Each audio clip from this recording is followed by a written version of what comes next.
that's good. All your life, so as an African or as a Kenyan, how do you want me to address you?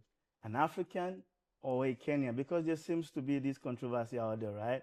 If Africa is a country or not. So are you a Kenyan or an African? Listen, I'm not offended by either.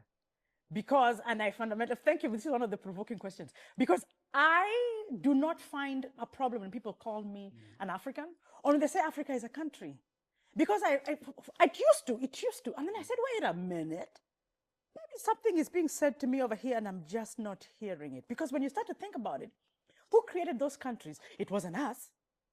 So at some point, were we just this one continent that worked as a cohesive whole? And if that is the case, then what is the problem with being seen as a country? Maybe we should start seeing ourselves that way. And then France won't call Nigeria and ask Nigeria to go invade Niger. If you mess with Angola, you mess with me. If you mess with Congo, you mess with me. And I feel like that is where all Africans need to be. That nobody should ever step on any country on the continent of Africa and you don't rise. You have to rise.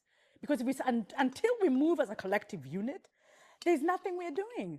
I repeat again, then France will call Nigeria to go and invade Niger. Can you imagine? Can you imagine? Let's pick an African country. Can you imagine Ethiopia going, tring, tring, France? Could you hop, skip, jump over there to Belgium and, destabilize the government? Because, they're just not playing nice. Can you imagine any African country ever making a call like that? We can't because we know we can't. But they can because they know they can.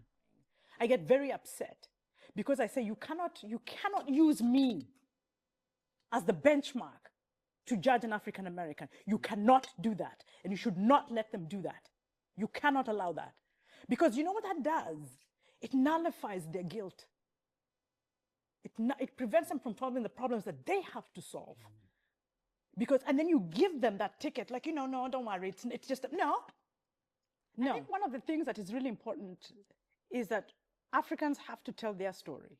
Because if somebody writes a story of me, that person is telling the story of how they see me.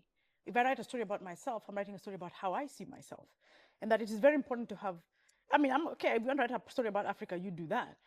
But there must also be space for a rebuttal for the African to write a story about how the African sees themselves. And I think sometimes it becomes problematic when people who don't actually know Africans want to write a story about Africa. And they think they can reduce us to an accent and a war, or something that they're proud of. See, for us Africans, we are proud of Africa in its entirety. Even the things that the people are shameful about, that is still my Africa.